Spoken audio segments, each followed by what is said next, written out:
So today we're going to be installing a 2-inch lift on my 2006 Subaru Forester. This is from Anderson Design Fabrication. 2 inches in the back and then 2 inches in the front. We're going to be starting with installing the lift in the in the back. These are the rear. And the first steps were to first jack up the car. You put the jack back by the hitch. We're able to get it off the ground enough to be able to take off the wheels. And then slide jack stands on both sides underneath on a body support beam that goes across. You have to be really careful where you're putting your stands on an old vehicle like this, because a lot of the frame is starting to rust, especially around those edges, and so you have to make sure you're putting it in a stable place. So after we've done all that, we're going to want to get to the rear struts, and to do that you have to take this piece of plastic off. Basically, how to do that, there's a screw in here. You're going to have to unscrew, take that out, and then it's just a series of clips that hold it in place. Just this bunch of prying, and then you'll be able to get this off. And then under here is going to be the axis to the strut. We have the 3 bolts uncovered for the strut on the top. We are now able to go take a look at the bottom, and we have to take off these 2 bolts. There are 2 bolts here attaching the strut, just the brake here, and these 2 are going to have to come off. Very rusted on, so make sure you soak them in WD-40. And we don't have an impact driver, so we're going to have to do this the old-fashioned way. These 2 on both sides will have to come off next, and then we can go ahead and take a look at the bolts at the top. Alright, so we got these 2 bolts and nuts out from over in here. This came loose a little bit, and now the next thing we can do is take off the bolts. Up in top here, we're going to have 3 bolts, 1, 2, and 3 underneath here. That's going to be the next step. So now we have the strut all loose with the 2 bolts out here, and we have unscrewed the 3 at the top as well. So this is all hanging here loosely. Of course, it's very rusty as well. And so the next part is this trailing arm spacer. We want to install this trailing arm spacer. This is the trailing arm. So there are 3 bolts lined up like this underneath here that we want to get out. And right there there's 2, one there, and then one at the top where the socket is. And so while trying to loosen the bolt that the socket is attached to, the nut on the other side of the frame was originally welded on, so you could just unscrew the bolt right out. Broke off, so now that spins freely, and we need to somehow get to the nut on the other side so we're able to unscrew the bolt so it doesn't just keep spinning around in there freely. As you can see, this just keeps spinning around in here, and so that bolt is stuck there. So we had to take the seats out. We just took the there's the seats that were back here. We just took the seats out. There was a bolt in here that was holding them together, and we were able to take that off, and then those come out very easily after that. So now we're gonna have to drill a hole somewhere in here to get to that nut on the other side. So these are the 3 locations of those holes we had to drill to get the socket into the side with the nut. We were able to get a socket in there and then a socket underneath, and we were able to detach this trailing arm, and now that trailing arm is where the trailing arm spacer is going to go. What that looks like on the other side still is like this. So this side we'll have to do next. And then the final step to getting the whole strut out so you can work on it, once you have the 2 bolts out there and the trailing arm detached, is you have to disconnect that little brake line. Since that brake line is attached to the strut and you don't want to go ripping on your brake lines, there's a little clip. The bottom part in here is able to slide out. It's just going to grab it with a wrench, pull on it, WD-40, penetrating oil, whatever you can do to get that loose. Mine's very rusted. We stuck a little punch under here and was able to pound on it from underneath. That loosened it up pretty good. Here's that brake line holder retaining clip and what it looks like on the strut. And the clip you're trying to remove looks like is this bottom piece here, and it'll just slide out like that. So here we have the strut out of the car, and we're putting the new lift onto the top of the strut, and you can see these are the bolts that came with it. This is the bolt that came with it. These are the bolts that were originally in the top of the car, top of the strut holder in the rear. So these are going to go below, attaching the spacer to the strut. And then the original old ones are still going to go back in the same place they were, at the very top, holding it into the car. So now we have the strut with the spacer attached put back into its place. As long as you have the trailing arm detached over there, you'll be able to push down right there enough to be able to slide it in. And you'll just have to put those two bolts back in. You have to push down and then push the strut up. And we also, in the back, have the bolts just started, not all the way up. There's still some space in here between the top and the strut, so it's going to have to be pushed up a little bit to get that back on as well. Also, do not forget, you're going to want to eventually put your cap back on too. Alright, the strut's really hard to get lined up here so you can get those two bolts in. So if you step on the brake here a little bit, you'll be able to get that bottom one in. Now it's just a matter of getting that top one lined up. So with that bottom one in, we were able to put a jack underneath the brake here, and that would move the top one into place. And now that bolt can slide in. We might need to tap it with something a little bit, round the threads off. And then after we get that all done, we'll be able to put the trailing arm back in place with the spacer installed as well. So after you get the strut installed with those two bolts in there and then it's screwed in at the top, you're going to want to put in your trailing arm spacer. It's not too hard to do. You see we have that new chunk of metal sitting under here. And we have our new bolts. There's the one in the front and there's the two that are back here. Now on this side, this is on the one side we broke the nuts off, broke the welds off inside the frame, so we had to drill holes in the top. However, on this side we were more careful about it, and we actually have the old nuts still installed. How to do this without breaking the nuts off on the inside is you just have to go in and out, back and forth as you're taking it out. That way the threads can clean themselves off, doesn't get stuck, and then you're cranking on the nut so it comes breaking off. And to get the spacer into place and have the bolts line up in the holes underneath here, we had to do a little jacking on the wheel here to lift this whole part up so that this could go back far enough. Otherwise it would come up a little short. So you probably will have to do something very similar. It's also important that you have the strut installed first. And be careful not to lift your car too far off your jacks, because you're lifting the car up pretty far when you're jacking on that brake as well. Alright, so we're starting on the front end. First step, get the wheel off. And to do that, you're going to need a jack. There's a spot in the middle underneath your car. Make sure you're not jacking on the oil pan. There's a proper spot to place the jack. And then for the jack stands, we place them right here. There's two little bumps in the plastic there, and that's the spot where you want to try to get a good thing. Place the jack stand right in there. And then first step is to take these two bolts out.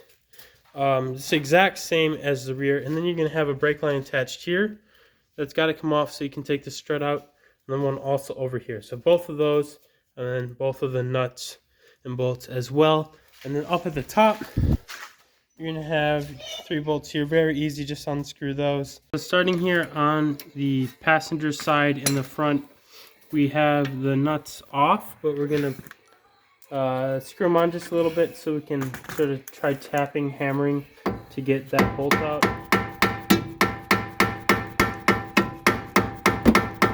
And now when that doesn't work, because it won't, we're probably eventually going to have to go to a impact wrench or try to just spin the brake out on our own with a big socket. Also, it's important with the top bolt in the front. This is a camber bolt. It will adjust the camber of your wheel depending on what its position is. And you can see underneath here, there is a little scratch in the paint and then a little black dot above it. And then there's also some even more fainter markings up at the top. But that way we know to return it into that exact position once we're all done here. Now, since we aren't able to get to this bottom bolt with a wrench that'll actually break it loose, we're going to need to use impact wrench. And we can't get to there with the impact wrench because this is in the way.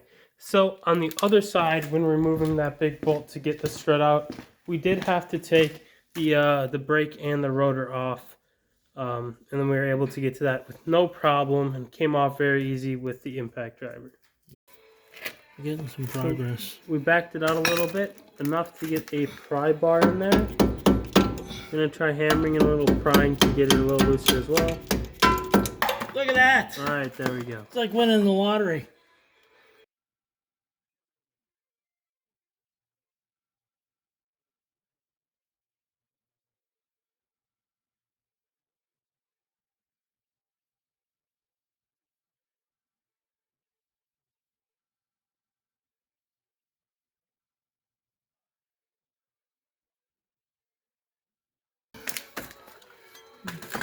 No rust on this one either. Perfectly good.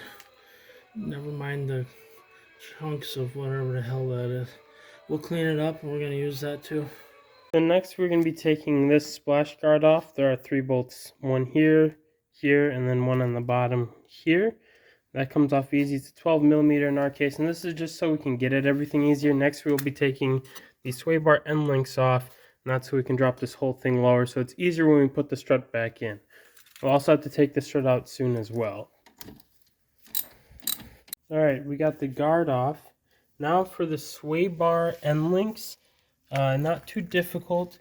It's just going to take a 14 millimeter wrench around the nut, and then an Allen wrench fits in the back of the bolt.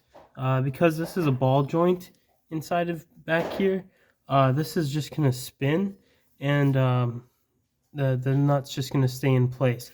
So you have to hold onto the bolt with the Allen wrench and then take the nut off with the wrench. Alright, so now the sway bar is detached. It did take a little jacking here and a little prying, a little pounding. Not super easy to get out, but there it is. Now that we have this out, I'm going to go ahead and take the bolts off up to the top, and that way we can drop this strut out. Alright, so here is the strut out of the car. In the front, the heads will spin, and the way you put your lift on really doesn't matter. It's just the way that this finally ends up going in the car is what matters. Looking at it from the engine bay, I believe you're going to want the, looking from in front of the car, you're going to want the logo to be facing towards you the much, but we'll go over that again once we get to there. But this can just go on anyway. And then I'm going to use the new nuts here, and then the old nuts from the top of the strut are going to go back on the top of the strut again. Those are going to stay under the hood, and these ones are going to go under here. Now comes the fun part. So we're going to want to put these on tight, but this spins. That makes things hard. And also we have a really wobbly thing here. It helps to put it in the vise.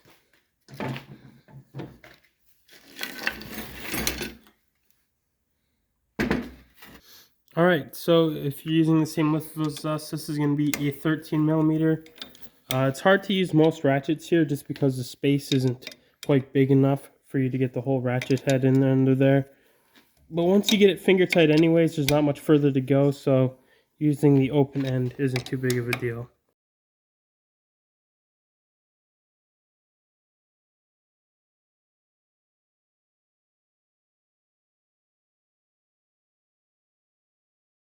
Have the spacer installed. These nuts are tight. Now we're ready to put it in there.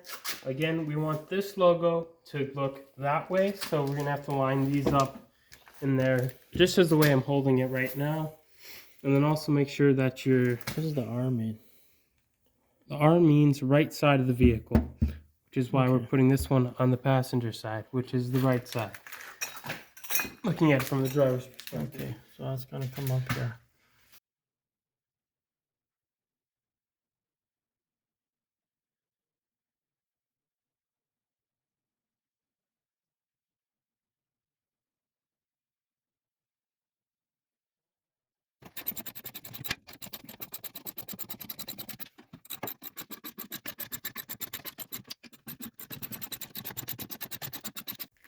Alright, so here we have the strut pushed into place with the sway arm end links detached to it. It was much easier to put this into place. So now we're going to want to line up at least one of the holes, probably the bottom hole first, and then we'll slide the bolts in through there.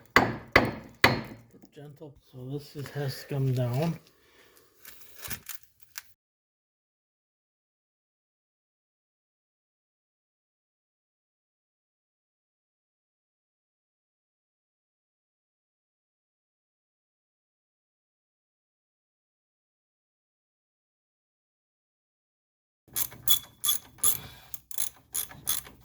Well, there it is.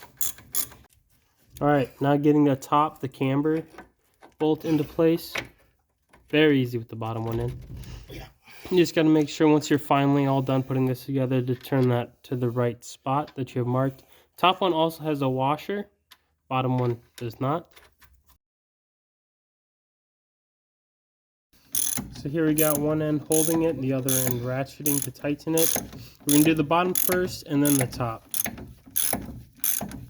Alright, so here we brought out the torque wrench, 129 for the bolts on the strut. We switched spots, now I'm going to be holding the nut while he ratchets on the bolts with the torque wrench. Here we go on the top, now we have the, and there it is, 129 pounds on each of those. Both those tightened up. But we gotta turn that. Now we gotta make sure that this is up in the right spot.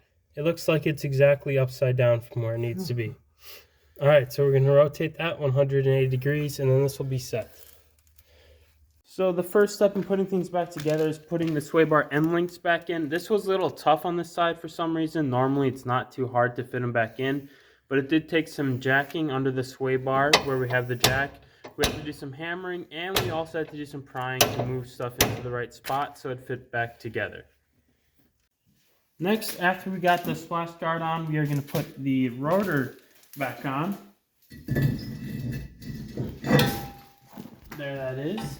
And now also we have the actual brakes here. We want to put the brakes on and then the caliper back over it.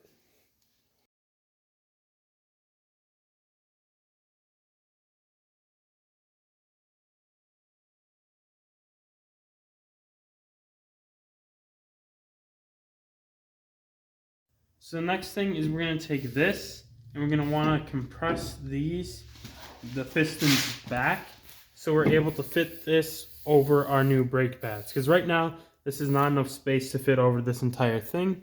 So we're going to need these to be pushed back.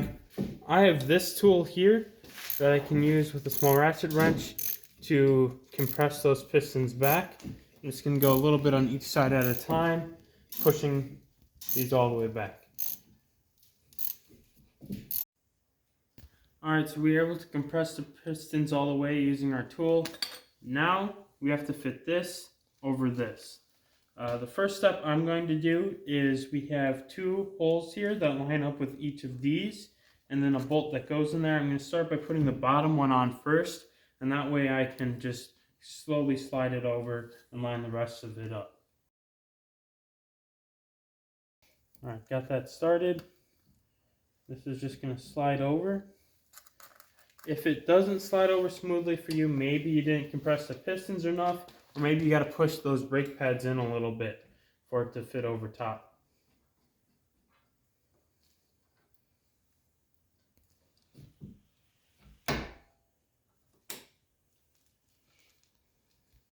So we have the brake pad installed with the pistons over it. Now we can test our brake lines again. I'm going to start with this one.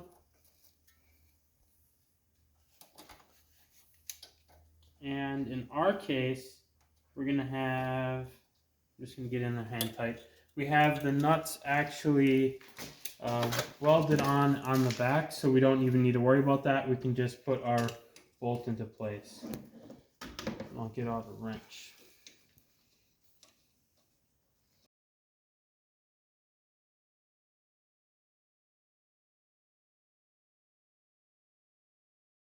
So here is a look at it all finished up with the lift kit installed. These are also different tires. These are definitely not the stock tires. Radius rims with Yokohama Geolandar all-terrain tires. They're the same size as the stock tires though, so that is just the normal. The wheel's the exact same size, but that is what it looks like with the 2-inch lift on it. Definitely a little bit more sportier looking, and I think the black rims help with that as well. I'm a big fan of it. After driving around with it for about a week, there are really no problems at all. It does feel nice getting in and out of with that extra 2 inches. Feels a little nicer driving around, not too wobbly. If you do take a turn really sharp or a little fast, it'll get a little shaky, but it's really not too bad at all. If you're thinking about putting a little bit bigger lift than the 2-inch lift on yours, I would be a little bit more concerned about shaking, a little wobbling on sharp turns, but it really isn't a big deal at all with the 2-inch. So there is the finished product.